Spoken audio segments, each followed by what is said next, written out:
شروع اللہ کا نام لے کر جو بڑا مہربان نہایت رحم والا ہے۔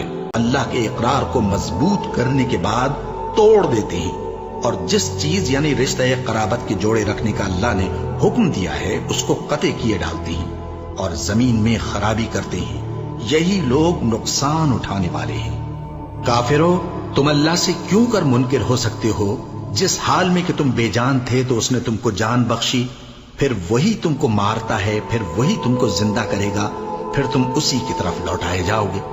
وہی تو ہے جس نے سب چیزیں جو زمین میں ہیں تمہارے لیے پیدا کی، پھر آسمانوں کی طرف متوجہ ہوا تو ان کو ٹھیک ٹھیک 7 آسمان بنا دیا، اور وہ ہر چیز سے خبردار ہے۔ اور وہ وقت یاد کرنے کے قابل ہے جب تمہارے پروردگار نے فرشتوں سے فرمایا کہ میں زمین میں اپنا نائب بنانے والا ہوں۔ انہوں نے کہا، کیا تو اس میں ایسے شخص کو نائب بنانا چاہتا ہے جو خرابیاں کرے اور کچھ تو خون کرتا پھرے؟ اور ہم تیری تعریف کے ساتھ تسبیح و تقدیس کرتے رہتے ہیں۔ فرمایا، میں وہ باتیں جانتا ہوں جو تم نہیں جانتے۔ اور اس نے آدم کو سب چیزوں کے نام سکھائے، پھر ان کو فرشتوں کے سامنے کیا اور فرمایا کہ اگر سچے ہو تو مجھے ان کے نام بتاؤ۔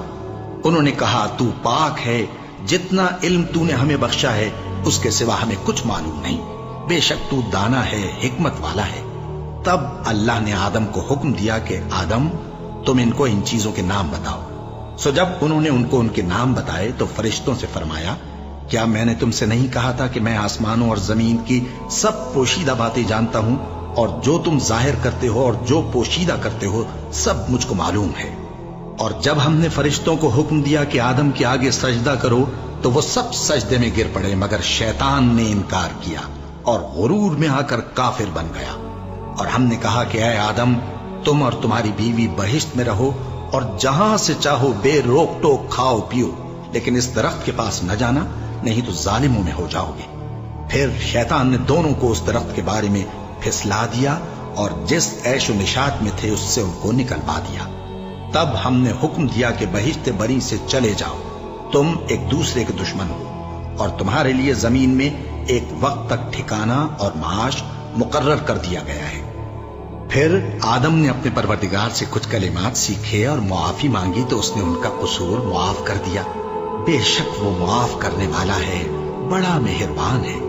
ہم نے فرمایا کہ تم سب یہاں سے اتر جاؤ، جب تمہارے پاس میری طرف سے ہدایت پہنچے تو اس کی پیروی کرنا، کہ جنہوں نے میری ہدایت کی پیروی کی ان کو نہ کچھ خوف ہوگا اور نہ وہ غمناک ہوں گے، اور جنہوں نے اس کو قبول نہ کیا اور ہماری آیتوں کو جھٹلایا وہ دوزخ میں جانے والے ہیں اور وہ ہمیشہ اس میں رہیں گے۔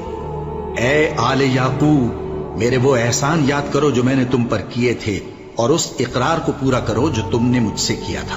میں اس اقرار کو پورا کروں گا جو میں نے تم سے کیا تھا، اور مجھی سے ڈرتے رہو۔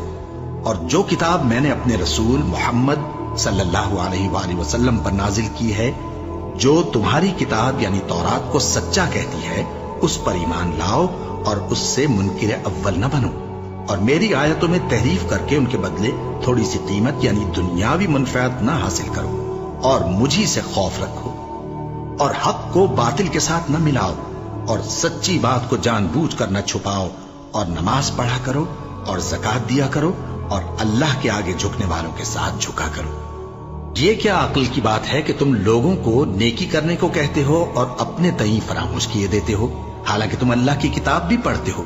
کیا تم سمجھتے نہیں؟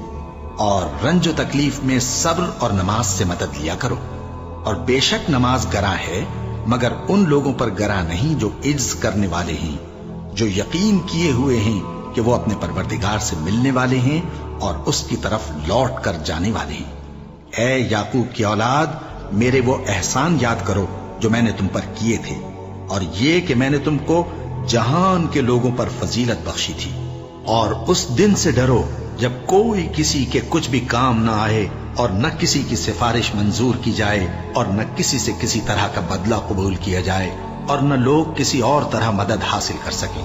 اور ہمارے ان احسانات کو یاد کرو جب ہم نے تم کو قوم فرعون سے نجات بخشی۔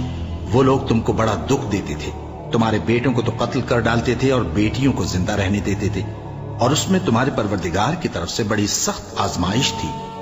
اور جب ہم نے تمہارے لیے سمندر کو پھاڑ دیا، پھر تم کو تو نجات دی، اور فرعون کی قوم کو غرق کر دیا اور تم دیکھ رہے تھے. اور